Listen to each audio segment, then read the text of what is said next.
I don't want to vlog, but I'm gonna do it anyway because I care about you and you said you liked it. Hi, welcome to December 15th, day 15 of Vlogmas. I'm pooped. When you leave the house for enrichment, it poops you even more than when you leave the house for errands. So I'm pooped. And those of you with keen eyes may notice I'm in the same shirt that I signed off December 14th, day 14th's Vlogmas with, and you may be thinking, Rachel, that's gross. And to that I say, whatever. It's fully a Goblin mode day today. Earlier in Vlogmas, I had a Goblin light day, but today it's a full-on Goblin day, which means I'm in the same clothes as yesterday, which are also the same clothes I slept in. When we got home from our road trip, I swapped my jeans for pajama pants and slept in this shirt. And now it's the next day and I'm still in this shirt, still in the pajama pants. It doesn't matter. This doesn't matter. None of this matters. Who cares? I'm just telling you, today's a full-on Goblin day. Okay? What I'm going to do today is, first of all, I need to eat something. It's almost 11:30. I haven't eaten anything yet today because I've been in the zone. I've been sending emails, reminders for the 2026 tours.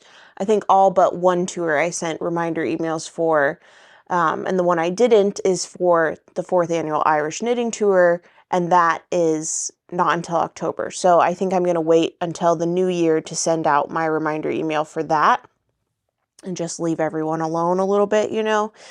But yeah, I sent out reminders for the final payment day and like if you want to add pre-nights to your tour and to get travel insurance or think about getting it, you know, things like that, the nitty-gritty stuff.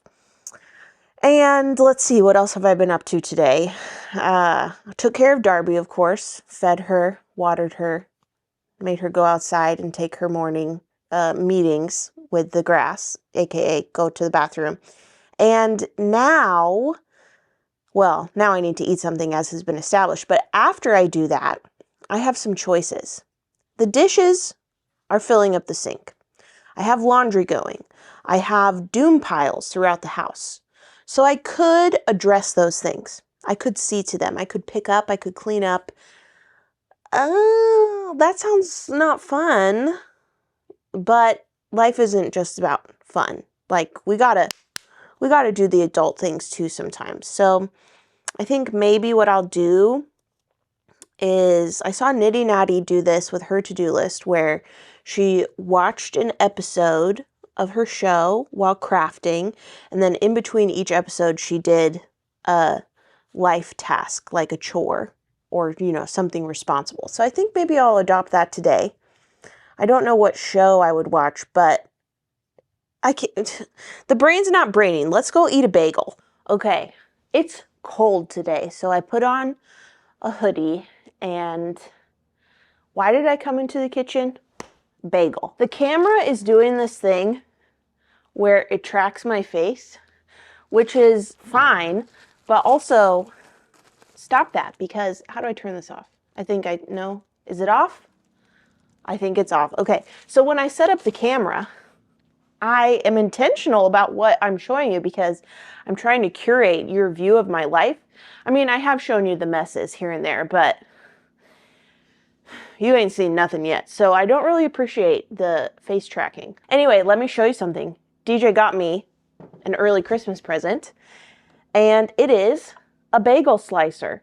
If you follow me on Instagram, you may remember that I had a little bit of a rant about the Costco bakery not slicing the bagels.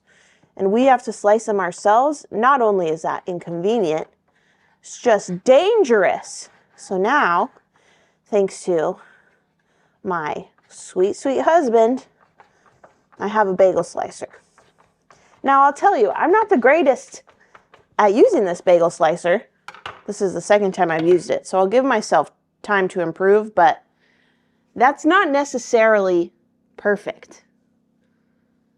But it's a bagel that's been sliced, so we're gonna call it a win.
Okay, I've emptied the sink of everything that can go in the dishwasher. So the dishwasher's loaded with dirty dishes.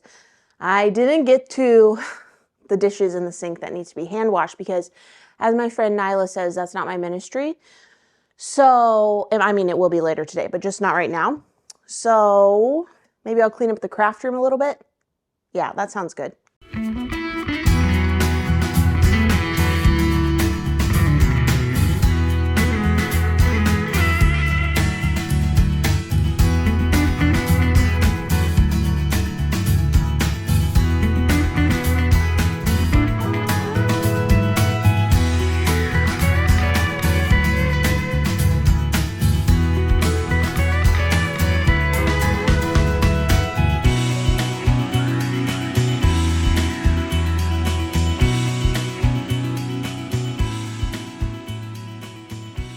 Okay, it's definitely not done in here, but it's much better after just a few minutes of tidying up. So I think now I'm going to watch an episode of something and sit and spin and maybe finish my single from the day 2 braids so then I can ply them together and make my second skein.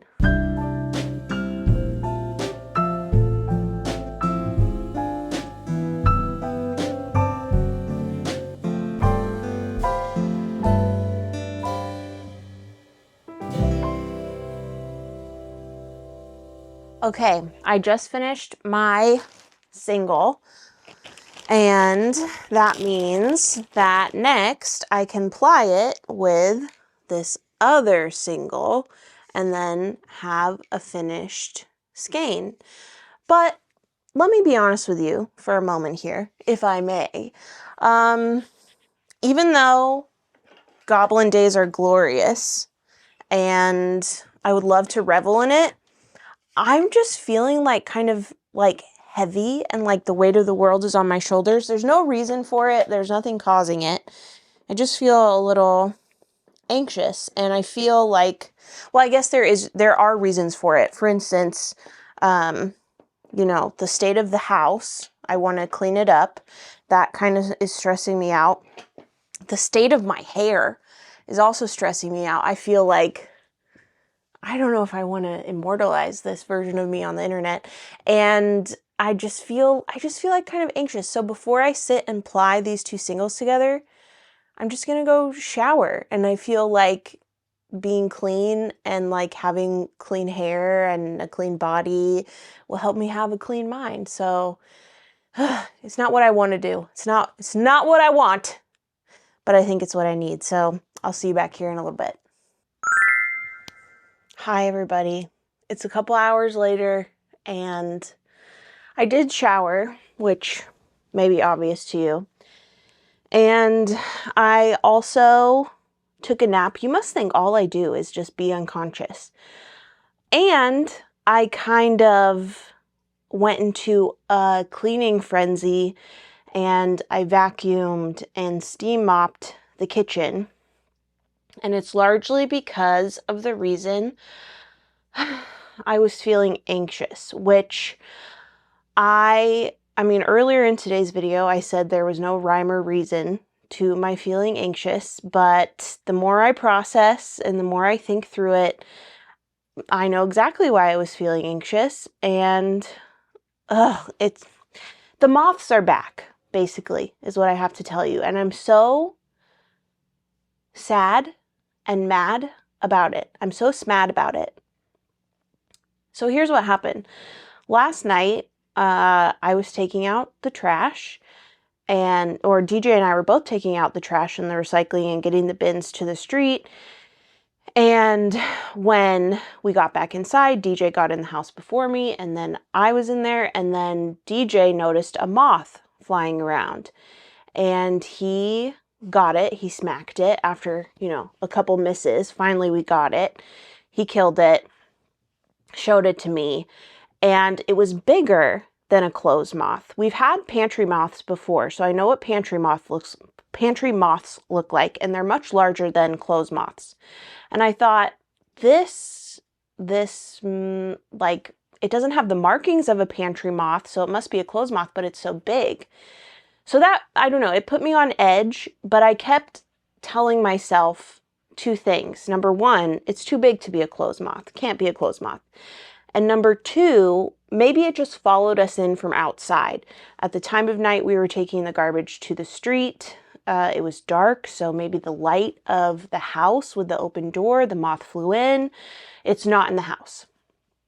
But as has been discovered today, I was just feeling in a funk. I was stressed. I was scared. I was upset. I was anxious.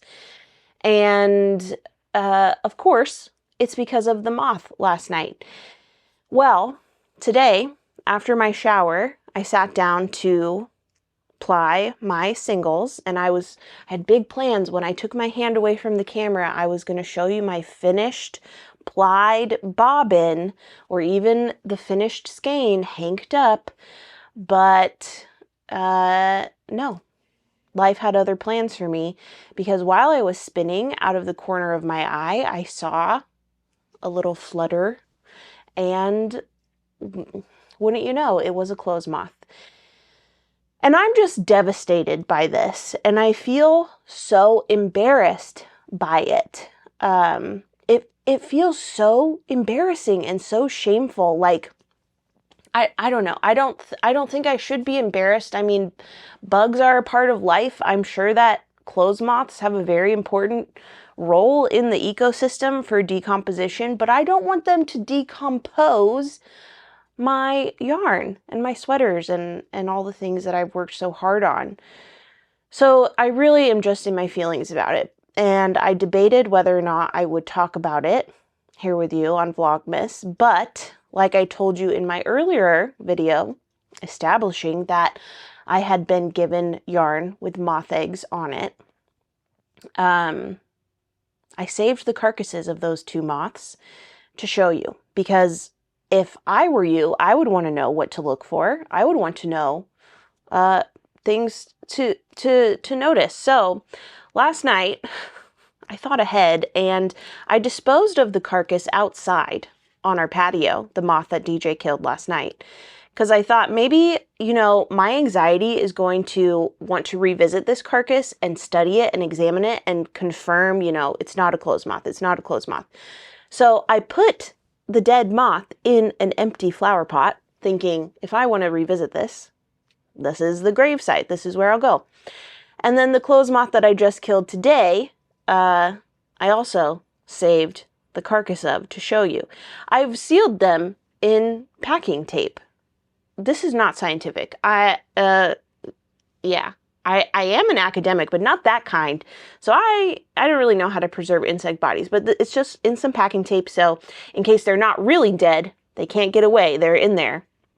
And I'm sorry if that's cruel. I'm protecting my home. Okay, so here on the right side, will you even be able to see that? Let me try something here. Okay, this may be totally disgusting and difficult to see, but this moth is the moth that DJ killed last night. So even though their bodies are, a little mangled, I'm so sorry. Maybe you can tell that this moth on the right is much larger than this moth on the left. Also, you may notice that the wings on the clothes moth on the right are a little darker. Now, for pantry moths, they are kind of color blocked, and the lower portion is a strip of darker wing, and the lighter part of the wing is lighter. Whereas on a clothes moth, the entire body and wing, I'm so sorry for the bad camera quality, I'm just doing the best I can here. The entirety of the wing is like a beige color. There's no color blocking, and the wings are a little bit more elongated. So this is quite a mangled specimen here based on my mode of preservation.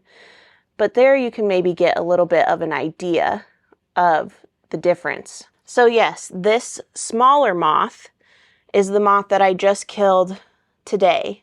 And I'm just so pissed off, and I'm just so sad and stressed, because caring for a yarn collection is a huge undertaking in normal life, but caring for it when there are clothes moths in your home, that, I mean, I don't want to blame myself. I don't want to blame the company that sent me the yarn, that I purchased the yarn from, because like I said, moths are going to happen. Bugs happen. It's part of life. You didn't do anything wrong to have a moth issue. But still, it's hard for me not to be upset at the situation. This is thousands of dollars of yarn. Literally thousands of dollars of yarn. And now I need to do some damage control. I was on the brink of tears earlier. I might cry at any moment. I don't know. But it's just a massive undertaking. And yes, I do have a lot of yarn that is exposed. I have 2 yarn walls in my craft room. But aside from those, all of my yarn is bagged and sealed, along with all of my finished objects. They're bagged, they're sealed. I have moth traps everywhere. So I feel like, based on the timeline of events, that the moth that DJ killed last night and the moth that I just killed in my craft room, which also is just like insult to injury to have them in the craft room itself, my special safe place, it just makes me so sad. So frustrated.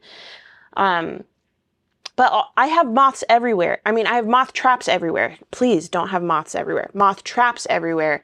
And there's a pantry moth in one of them in the living room. But other than that, there are no moths. So I think that these are newly emerged moths. I think that some of the eggs got away, or larvae got away on the initial skein that was infested. And they have since emerged into adulthood in moth form. So what I'm going to do now is I'm going to inspect the skeins on my yarn walls. This is what I did when I made the initial discovery a few weeks ago, and they all were clean. There's no evidence of moths on them, but I'm going to check again now, because of course, why wouldn't I? And gosh, just so frustrating. I'm still going to make a dedicated video telling you the whole story, timeline of events, etc. I'm not going to tell you where the yarn came from, because I don't want any bad blood with that company. And also, I genuinely don't think it's their fault. Like, it's just part of life, and I have no bad blood or ill will towards them. So that will be a mystery to you, but I will share all the other pertinent details, so you know what to look for and you know what to do. But this will give you a little sneak peek to wet your whistle, I guess. And misery loves company, or whatever. So thanks for being here with me while I am pissed off. Okay, so when I'm checking a skein, I take it off the yarn wall and I untwist it so I can examine in between. Now, this is obviously not going to be a comprehensive check, but it's better than nothing. And if there are moth larvae on a skein of yarn, you should see evidence. There will be frass, which is doo-doo, which looks like tiny little like sand granules, which is not something you would normally see on your yarn. I think we can agree. So that's kind of what I look for, and I just go skein by skein, so it is definitely not a quick process. You know what I'm gonna do? I'm just gonna bag these all up now because Wednesday is when my first batch is due to be taken out of the freezer. So I might as well just have another batch ready to go in. So annoying. Okay, I've got a box of bags. Let's do this.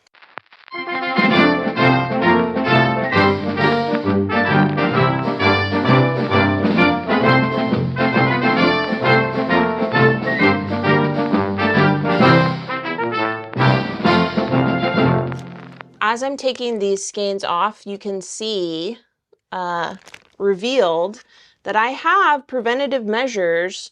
This is a moth trap. It's clean. This is a moth trap. It's clean. I've got another one at the end of the row. Also clean. Okay. And I also have on each of my yarn walls lavender sachets. So I know these are not foolproof, but listen, I don't just have yarn walls without doing any preventative measures. I'm not a total idiot. And I've seen the Reddit post. Oh, those knitting influencers have yarn walls just waiting for a moth to come eat it all. Touch grass, why don't you? My goodness. I'm sorry, I'm a little emotional. But still, why are you being mean on the internet? That's rude. So you may also have noticed that I've stopped inspecting them in detail because I don't know. I just need to bag them. I just need to bag them.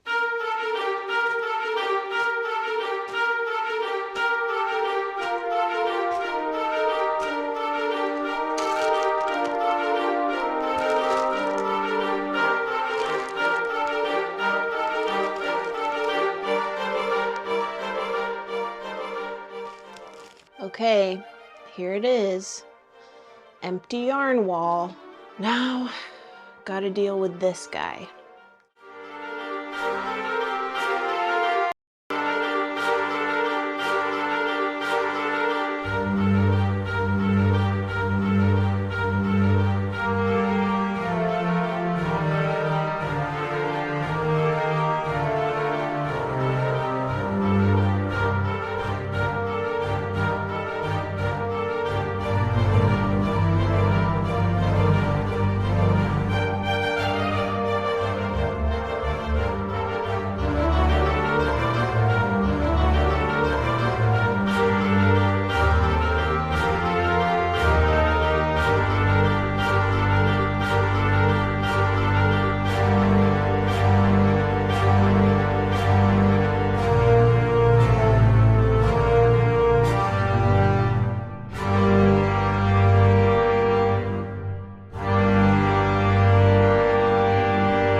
Okay, I have 2 garbage bags and some change of yarn all bagged up for their protection. Honestly, I don't think that the yarn on the yarn walls is most in danger because moths, based on what I've learned throughout the last month or so, they don't prefer out in the open. They want dark, hidden places. So I'm wondering if, like, in my cubbies is more at risk, but everything in the cubbies is bagged. So I guess I'm gonna hope that it's a freshly emerged moth from the initial incident and it hasn't had time to infiltrate the bags. I don't know. Ugh, I don't know. It looks so sad and lifeless in here. I do still have some things that are prone to chomping. So let me show you what I'm gonna do for those things. So in my research over the course of the last month and a half, I have learned that a couple things kill moths. Freezing and heat. Both will kill moths. Moth eggs, that's a different story. To kill moth eggs, you need to use heat. Freezing won't kill moth eggs. So that's why in my earlier video, I froze the yarn for 2 weeks and then I had it come to temperature for 10 days. And then it's currently in the freezer again for the second 2-week cycle. Now, not everything will either A, fit in the freezer, or some things are a little bit more time sensitive. So here's a wreath that I made with mill ends from Cushendale. And I'm going to use steam to give it a once over, because if there's any eggs or larvae or adult moths hiding in this bad boy, I want them dead. It's them or me, folks. So I'm just going to very thoroughly guide the steamer over the entirety of this wreath, and that should hopefully get rid of any big bads in there. Not thrilled with this. Definitely not thrilled. I don't know if there's anything in there, but hopefully if there is, it is dying. Okay, I'm gonna call that good for the wreath. While I was up there, I checked the moth trap that I have above the wreath, and that was also clean. So, I mean, it's good for my peace of mind whenever there's a clean trap, but it also kind of just makes me even more wary, because like, if they're not in the traps, where are they? Where are they? And you may be thinking, oh, well, what if the traps don't work? Well, I know they work because I have had clothes moths at my work office in the past, and the traps have caught them just fine. My little felted fairy godmother tree topper that I keep on the wall over here, steamed, good to go. And then my stuffed animals, this rat I knit with my homespun yarn. So I'm just gonna give it a steam, making sure to get all the nooks and crannies. Whew, hot potato. This is a little mouse rat I got at Shetland, on Shetland. In the Shetland Islands is where I got it. One of my all-time favorite souvenirs. And last but not least, we'll get Cushy with a nice steam bath. The rest of the stuffed animals that I have on my little shelf back there are made with acrylic yarn. And clothes moths don't have interest in that. Last but not least, I'll steam this little sachet that I also got on the Shetland Islands. I got this at the Shetland Textile Museum. Okay, that should be good for all of those items.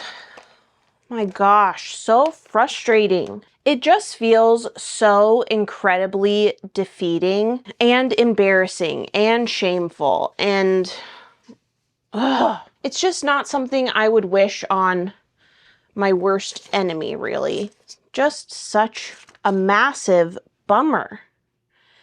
And in situations like this, it really makes me just want to like not have a yarn collection and knit one sweater per year and wear that, and then give it away and knit a sweater for the new year, so I'm not setting myself up for heartbreak. But I know that's not what I want either. I want to enjoy the full breadth and width and scope of this hobby. Just burns my butt right up. I'm gonna give myself a little pep talk, and maybe you too if you need to hear this. I need to hear this. So moths are not like germs. It's not like the infection will spread. You know, you touch this and then the next thing you touch is contaminated. It's not like poop on your fingers, okay? Moths are living things, and they can be very detrimental to your yarn collection, your finished objects, your wool, your silk, your whatever. But it's not like they're invisible, and it's not like they multiply exponentially. I mean, they do, sort of. But it's not like as soon as I see one in my home, that means every skein in my collection is doomed. That's not true. It's easy to go there mentally and to, you know, just kind of doom scroll in your own mind. But that's not the case. It's not the case. I'm taking preventative measures. I'm doing my due diligence. It just sucks. It sucks. So here's what's going to happen now. It's just after 5 p.m. and I am really sad and mad. Like I said, I'm smad. So what I'm going to do is I'm going to have a glass of wine. I mean, be serious. I'm going to have a glass of wine after this. And then I guess edit this video and clench my butt that you don't hate me and look down on me because I have moths in my home. Oh, it's a nightmare. It's an absolute nightmare. But I'd rather I go through it than you because it's awful. It's awful. And I guess I'll just show you what I'm doing to deal with it. So heaven forbid if this ever happens to you, you have kind of a playbook. I'm just doing my best. So gosh, it's so frustrating. So yeah, that's the plan for tonight. I'll end the vlog then. Geez. Not really a high note, I must say, but it is what it is. So I hope you're having a better day than me. The bar's pretty low though, let's be honest. So odds are you're having a better day. Congratulations on your better day. I'm very happy for you. Hopefully tomorrow will be a better day for me. I don't know what I'll do tomorrow. I may wake up with a whole new lease on life, or I may wake up in the depths of despair. The pit of despair. Yeah. Rest in peace, Rob Reiner. Okay, that's it for today. Thanks for hanging out with me for day 15 of Vlogmas. And geez, what a day.